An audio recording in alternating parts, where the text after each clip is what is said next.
जय जय श्री सीताराम। जय बालाजी महाराज। प्रिय भक्तों, आप सभी को मेरा सादर नमस्कार। प्रिय भक्तों, जाकी रही भावना जैसी, प्रभु मूरति देखी तिन तैसी। आज हम आपको इस वीडियो के माध्यम से पवन पुत्र श्री हनुमान जी महाराज का एक परम शक्तिशाली व सिद्ध मंत्र के बारे में बताने जा रही हूँ, जिस महामंत्र को सच्चे मन से 108 बार या 51 बार या 11 बार सुनने मात्र से ही प्रभु श्री हनुमान जी महाराज की शीघ्र ही अद्भुत कृपा प्राप्त होती है, जिससे भक्त के जीवन की बड़ी से बड़े संकट व अंधकार हमेशा हमेशा के लिए मिट जाते हैं। साथ ही भक्त की बड़ी से बड़ी इच्छा व मनोकामना पूरी हो जाती है।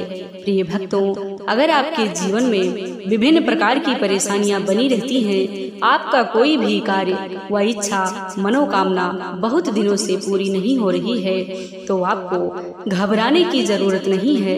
सिर्फ 2 मिनट निकालकर किसी भी समय प्रभु श्री हनुमान जी महाराज का ध्यान करते हुए इस महाशक्तिशाली व सिद्ध मंत्र को सुने, फिर देखे चमत्कार। आपके जीवन में कितनी भी बड़ी परेशानी क्यों न हो, वो पलक झपकते ही दूर हो जाएगी। आपकी कितनी भी बड़ी इच्छा व मनोकामना क्यों ना हो, वह शीघ्र ही पूरी हो जाएगी और प्रभु श्री हनुमान जी महाराज की कृपा से जीवन में सदा सर्वदा मंगल एवं कल्याण ही होगा।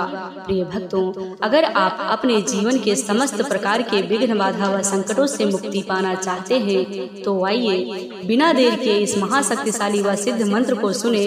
उससे पहले आप सभी भक्तों से छोटा सा निवेदन है कि यदि आप चैनल पर नए हैं तो चैनल को सब्सक्राइब करें।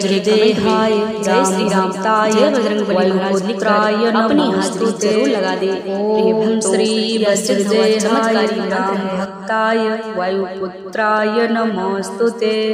ओम श्री वज्रदेहाय राम भक्ताय वायुपुत्राय नमोस्तुते। ओम श्री वज्रदेहाय राम भक्ताय वायुपुत्राय नमोस्तुते। ओम श्री वज्रदेहाय राम भक्ताय वायुपुत्राय नमोस्तुते। ओम श्री वज्रदेहाय राम भक्ताय वायुपुत्राय नमोस्तुते। ओम श्री वज्रदेहाय राम भक्ताय वायुपुत्राय नमोस्तुते। ओम श्री वज्रदेहाय राम भक्ताय वायुपुत्राय नमोस्तुते। ओम श्री वज्रदेहाय राम भक्ताय वायुपुत्राय नमोस्तुते। ओम श्री वज्रदेहाय राम भक्ताय वायुपुत्राय नमोस्तुते। ओम श्री वज्रदेहाय राम भक्ताय वायुपुत्राय नमोस्तुते। ओम श्री वज्रदेहाय राम भक्ताय वायुपुत्राय नमोस्तुते। ओम श्री वज्रदेहाय राम भक्ताय वायुपुत्राय नमोस्तुते। ओम श्री वज्रदेहाय राम भक्ताय वायुपुत्राय नमोस्तुते। ओम श्री वज्रदेहाय राम भक्ताय वायुपुत्राय नमोस्तुते। ओम श्री वज्रदेहाय राम भक्ताय वायुपुत्राय नमोस्तुते। ओम श्री वज्रदेहाय राम भक्ताय वायुपुत्राय नमोस्तुते। ओम श्री वज्रदेहाय राम भक्ताय वायुपुत्राय नमोस्तुते। ओम श्री वज्रदेहाय राम भक्ताय वायुपुत्राय नमोस्तुते। ओम श्री वज्रदेहाय राम भक्ताय वायुपुत्राय नमोस्तुते। ओम श्री वज्रदेहाय राम भक्ताय वायुपुत्राय नमोस्तुते। ओम श्री वज्रदेहाय राम भक्ताय वायुपुत्राय नमोस्तुते। ओम श्री वज्रदेहाय राम भक्ताय वायुपुत्राय नमोस्तुते। ओम श्री वज्रदेहाय राम भक्ताय वायुपुत्राय नमोस्तुते। ओम श्री वज्रदेहाय राम भक्ताय वायुपुत्राय नमोस्तुते। ओम श्री वज्रदेहाय राम भक्ताय वायुपुत्राय नमोऽस्तुते। ॐ श्री वज्रदेहाय रामभक्ताय वायुपुत्राय नमोऽस्तुते। ॐ श्री वज्रदेहाय रामभक्ताय वायुपुत्राय नमोऽस्तुते। ॐ श्री वज्रदेहाय रामभक्ताय वायुपुत्राय नमोऽस्तुते। ॐ श्री वज्रदेहाय रामभक्ताय वायुपुत्राय नमोऽस्तुते। ॐ श्री वज्रदेहाय रामभक्ताय वायुपुत्राय नमोऽस्तुते।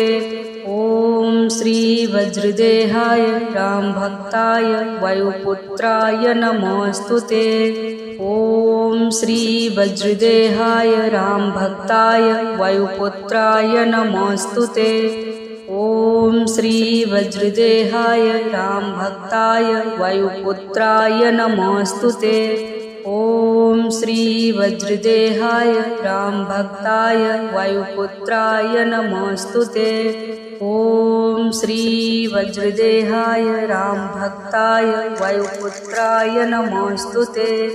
ॐ श्री वज्रदेहाय रामभक्ताय वायुपुत्राय नमोऽस्तुते। ॐ श्री वज्रदेहाय रामभक्ताय वायुपुत्राय नमोऽस्तुते।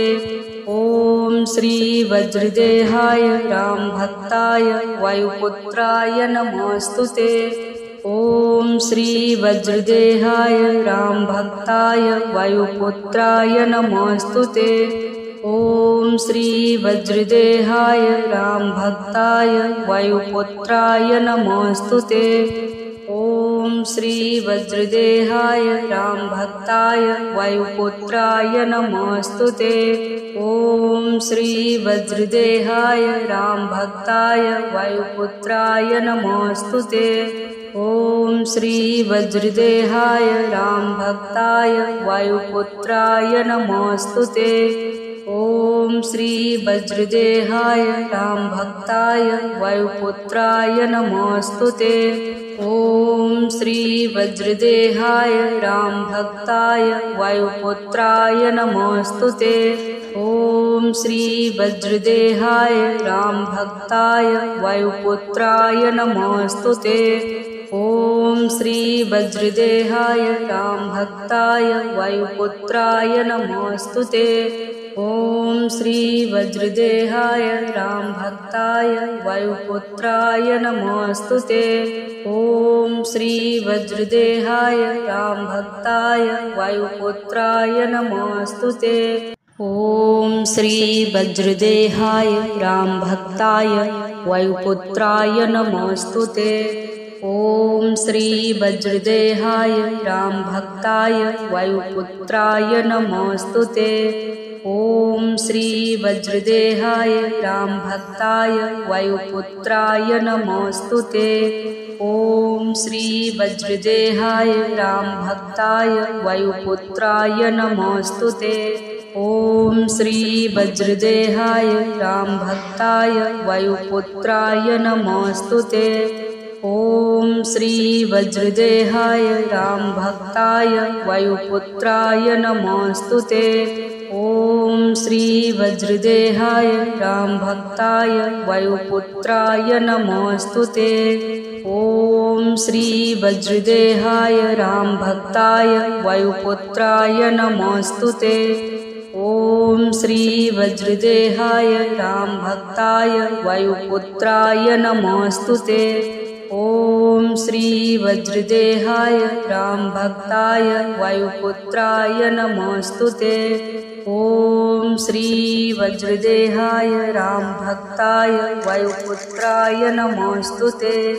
ॐ श्री वज्रदेहाय रामभक्ताय वायुपुत्राय नमोऽस्तुते। ॐ श्री वज्रदेहाय रामभक्ताय वायुपुत्राय नमोऽस्तुते। ॐ श्री वज्रदेहाय रामभक्ताय वायुपुत्राय नमोऽस्तुते। ॐ श्री वज्रदेहाय रामभक्ताय वायुपुत्राय नमोऽस्तुते। ॐ श्री वज्रदेहाय रामभक्ताय वायुपुत्राय नमोऽस्तुते। ॐ श्री वज्रदेहाय रामभक्ताय वायुपुत्राय नमोऽस्तुते। ॐ श्री वज्रदेहाय रामभक्ताय वायुपुत्राय नमोऽस्तुते। ॐ श्री वज्रदेहाय रामभक्ताय वायुपुत्राय नमोऽस्तुते। ॐ श्री वज्रदेहाय रामभक्ताय वायुपुत्राय नमोऽस्तुते। ॐ श्री वज्रदेहाय रामभक्ताय वायुपुत्राय नमोऽस्तुते। ॐ श्री वज्रदेहाय रामभक्ताय वायुपुत्राय नमोऽस्तुते। ॐ श्री वज्रदेहाय रामभक्ताय वायुपुत्राय नमोऽस्तुते। ॐ श्री वज्रदेहाय रामभक्ताय वायुपुत्राय नमोऽस्तुते। ॐ श्री वज्रदेहाय रामभक्ताय वायुपुत्राय नमोऽस्तुते। ॐ श्री वज्रदेहाय रामभक्ताय वायुपुत्राय नमोऽस्तुते। ॐ श्री वज्रदेहाय रामभक्ताय वायुपुत्राय नमोऽस्तुते। ॐ श्री वज्रदेहाय रामभक्ताय वायुपुत्राय नमोऽस्तुते। ॐ श्री वज्रदेहाय रामभक्ताय वायुपुत्राय नमोऽस्तुते। ॐ श्री वज्रदेहाय रामभक्ताय वायुपुत्राय नमोऽस्तुते। ॐ श्री वज्रदेहाय रामभक्ताय वायुपुत्राय नमोऽस्तुते। ॐ श्री वज्रदेहाय रामभक्ताय वायुपुत्राय नमोऽस्तुते। ॐ श्री वज्रदेहाय रामभक्ताय वायुपुत्राय नमोऽस्तुते। ॐ श्री वज्रदेहाय रामभक्ताय वायुपुत्राय नमोऽस्तुते। ॐ श्री वज्रदेहाय रामभक्ताय वायुपुत्राय नमोऽस्तुते। ॐ श्री वज्रदेहाय रामभक्ताय वायुपुत्राय नमोऽस्तुते। ॐ श्री वज्रदेहाय रामभक्ताय वायुपुत्राय नमोऽस्तुते। ॐ श्री वज्रदेहाय रामभक्ताय वायुपुत्राय नमोऽस्तुते।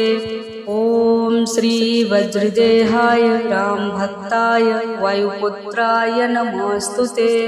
ॐ श्री वज्रदेहाय रामभक्ताय वायुपुत्राय नमोऽस्तुते। ॐ श्री वज्रदेहाय रामभक्ताय वायुपुत्राय नमोऽस्तुते। ॐ श्री वज्रदेहाय रामभक्ताय वायुपुत्राय नमोऽस्तुते।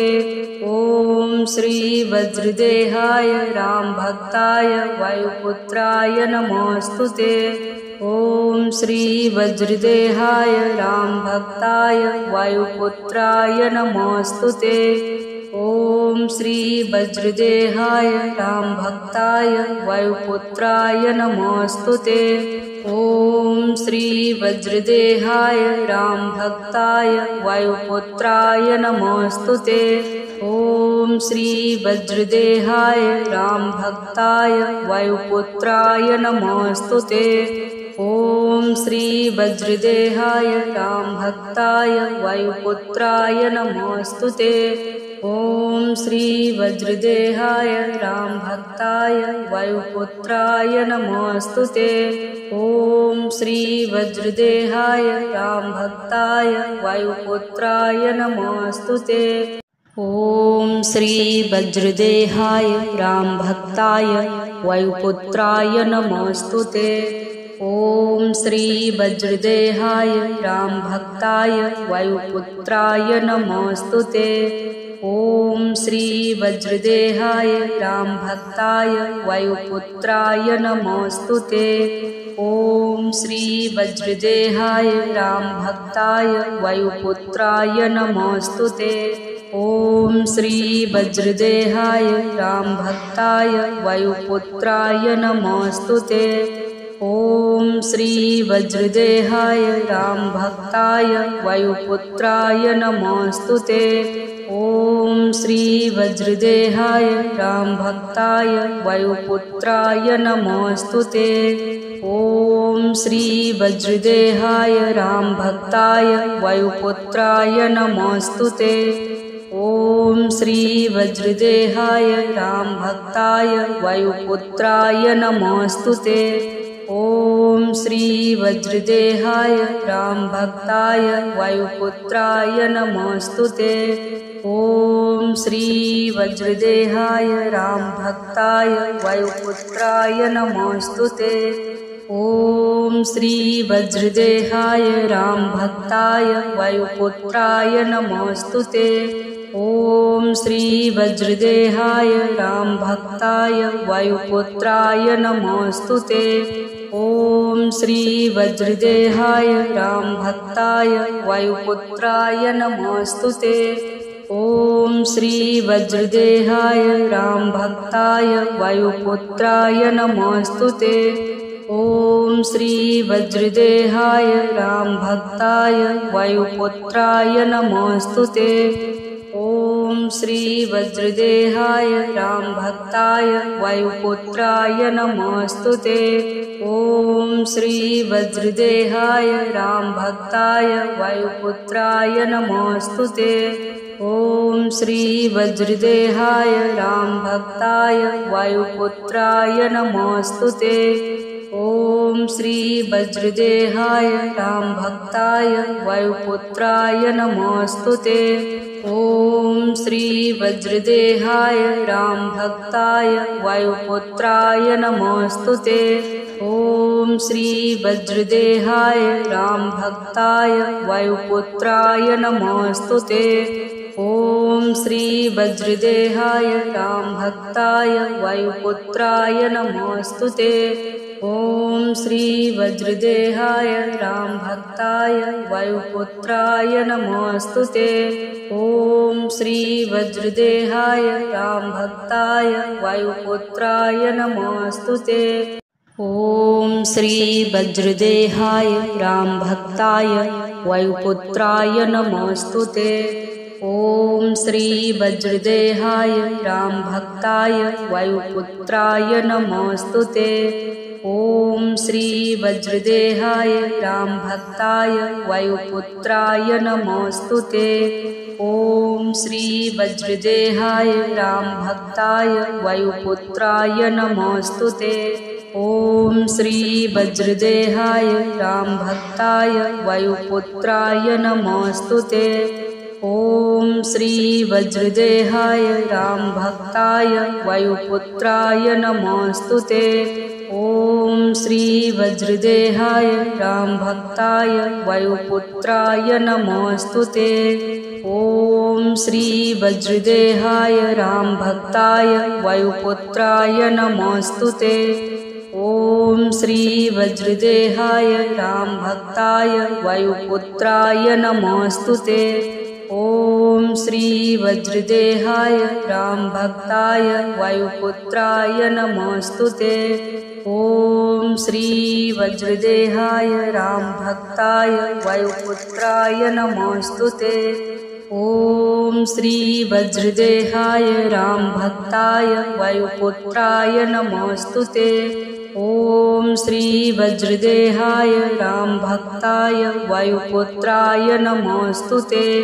ॐ श्री वज्रदेहाय रामभक्ताय वायुपुत्राय नमोऽस्तुते। ॐ श्री वज्रदेहाय रामभक्ताय वायुपुत्राय नमोऽस्तुते। ॐ श्री वज्रदेहाय रामभक्ताय वायुपुत्राय नमोऽस्तुते। ॐ श्री वज्रदेहाय रामभक्ताय वायुपुत्राय नमोऽस्तुते। ॐ श्री वज्रदेहाय रामभक्ताय वायुपुत्राय नमोऽस्तुते। ॐ श्री वज्रदेहाय रामभक्ताय वायुपुत्राय नमोऽस्तुते। ॐ श्री वज्रदेहाय रामभक्ताय वायुपुत्राय नमोऽस्तुते। ॐ श्री वज्रदेहाय रामभक्ताय वायुपुत्राय नमोऽस्तुते।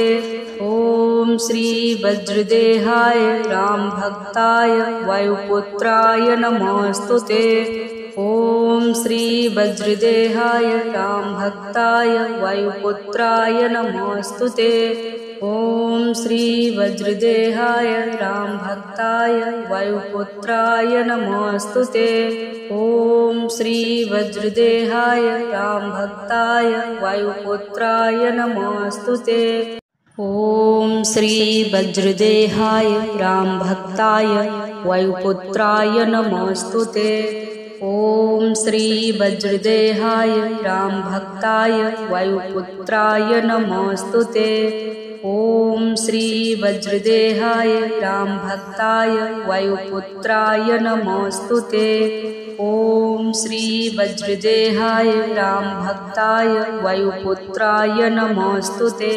ॐ श्री वज्रदेहाय रामभक्ताय वायुपुत्राय नमोऽस्तुते। ॐ श्री वज्रदेहाय रामभक्ताय वायुपुत्राय नमोऽस्तुते। ॐ श्री वज्रदेहाय रामभक्ताय वायुपुत्राय नमोऽस्तुते। ॐ श्री वज्रदेहाय रामभक्ताय वायुपुत्राय नमोऽस्तुते। ॐ श्री वज्रदेहाय रामभक्ताय वायुपुत्राय नमोऽस्तुते। ॐ श्री वज्रदेहाय रामभक्ताय वायुपुत्राय नमोऽस्तुते।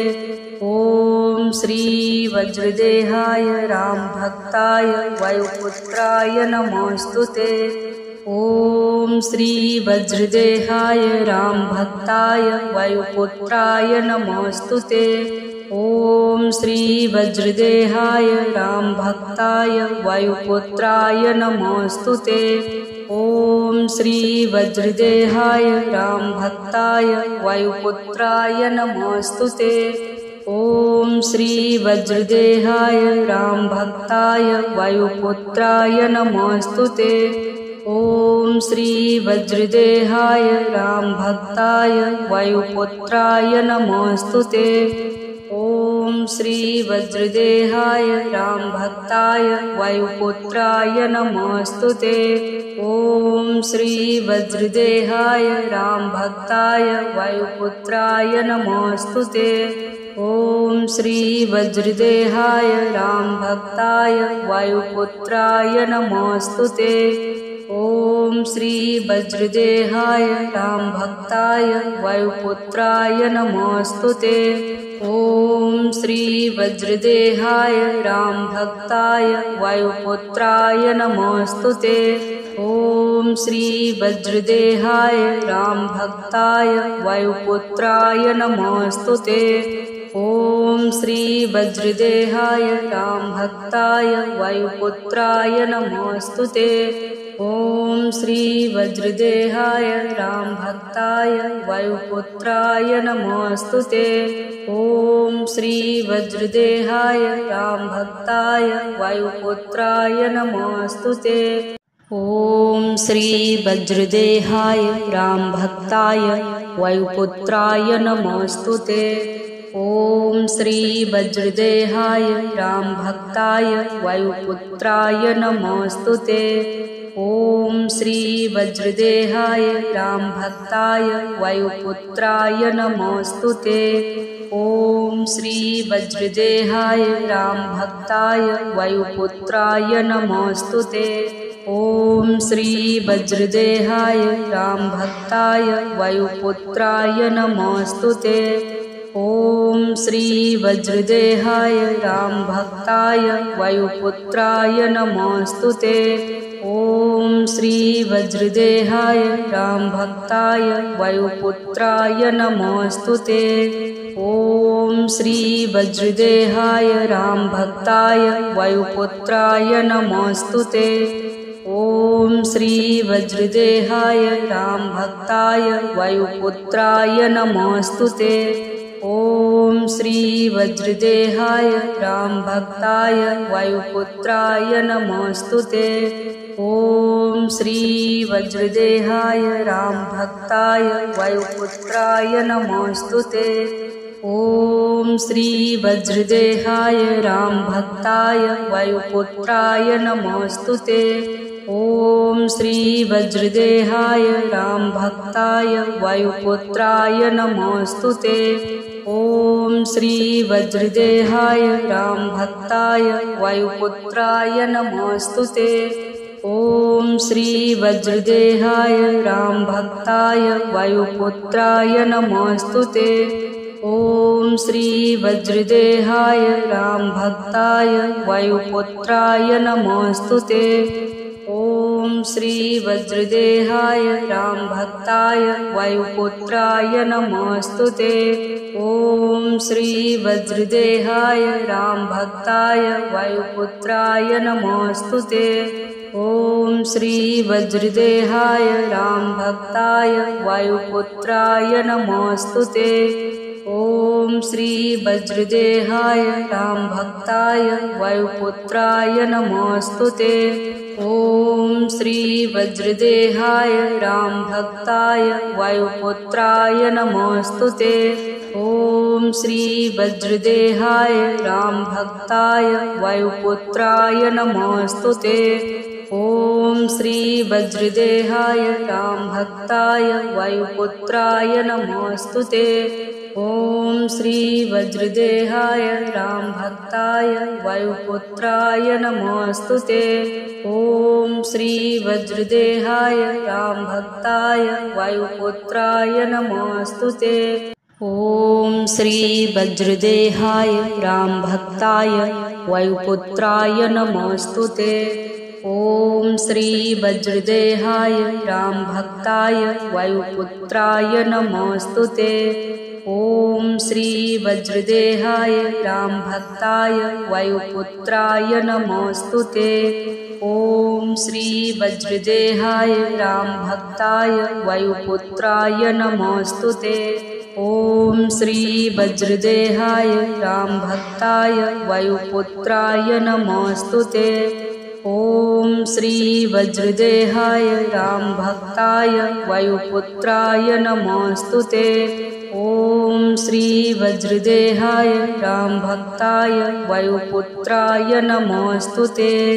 ॐ श्री वज्रदेहाय रामभक्ताय वायुपुत्राय नमोस्तुते। ॐ श्री वज्रदेहाय रामभक्ताय वायुपुत्राय नमोस्तुते। ॐ श्री वज्रदेहाय रामभक्ताय वायुपुत्राय नमोस्तुते। ॐ श्री वज्रदेहाय रामभक्ताय वायुपुत्राय नमोस्तुते। ॐ श्री वज्रदेहाय रामभक्ताय वायुपुत्राय नमोस्तुते। ॐ श्री वज्रदेहाय रामभक्ताय वायुपुत्राय नमोस्तुते। ॐ श्री वज्रदेहाय रामभक्ताय वायुपुत्राय नमोस्तुते। ॐ श्री वज्रदेहाय रामभक्ताय वायुपुत्राय नमोस्तुते। ॐ श्री वज्रदेहाय रामभक्ताय वायुपुत्राय नमोस्तुते। ॐ श्री वज्रदेहाय रामभक्ताय वायुपुत्राय नमोस्तुते। ॐ श्री वज्रदेहाय रामभक्ताय वायुपुत्राय नमोस्तुते। ॐ श्री वज्रदेहाय रामभक्ताय वायुपुत्राय नमोस्तुते।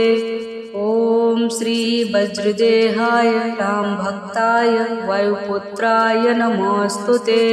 ॐ श्री वज्रदेहाय रामभक्ताय वायुपुत्राय नमोस्तुते। ॐ श्री वज्रदेहाय रामभक्ताय वायुपुत्राय नमोस्तुते। ॐ श्री वज्रदेहाय रामभक्ताय वायुपुत्राय नमोस्तुते। ॐ श्री वज्रदेहाय रामभक्ताय वायुपुत्राय नमोऽस्तुते। ॐ श्री वज्रदेहाय रामभक्ताय वायुपुत्राय नमोऽस्तुते। ॐ श्री वज्रदेहाय रामभक्ताय वायुपुत्राय नमोऽस्तुते। ॐ श्री वज्रदेहाय रामभक्ताय वायुपुत्राय नमोऽस्तुते। ॐ श्री वज्रदेहाय रामभक्ताय वायुपुत्राय नमोऽस्तुते। ॐ श्री वज्रदेहाय रामभक्ताय वायुपुत्राय नमोऽस्तुते। ॐ श्री वज्रदेहाय रामभक्ताय वायुपुत्राय नमोऽस्तुते। ॐ श्री वज्रदेहाय रामभक्ताय वायुपुत्राय नमोऽस्तुते।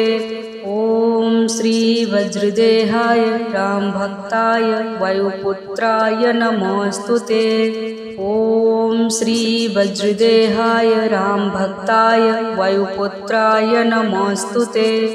ॐ श्री वज्रदेहाय रामभक्ताय वायुपुत्राय नमोऽस्तुते। ॐ श्री वज्रदेहाय रामभक्ताय वायुपुत्राय नमोऽस्तुते। ॐ श्री वज्रदेहाय रामभक्ताय वायुपुत्राय नमोऽस्तुते। ॐ श्री वज्रदेहाय रामभक्ताय वायुपुत्राय नमोऽस्तुते। ॐ श्री वज्रदेहाय रामभक्ताय वायुपुत्राय नमोऽस्तुते। ॐ श्री वज्रदेहाय रामभक्ताय वायुपुत्राय नमोऽस्तुते। ॐ